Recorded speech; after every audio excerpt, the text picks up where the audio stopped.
ఏ బాటైనా పర్వాలేదంట, సమయంతో సాగటమే మన సింపుల్ సిద్ధాంతం.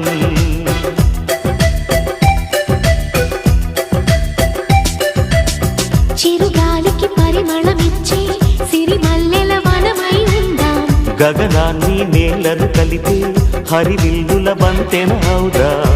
ఆనందం అంటే అర్థం మనమందా, ప్రతి పూట పాటై సాగే హుషారు సరిగమలో.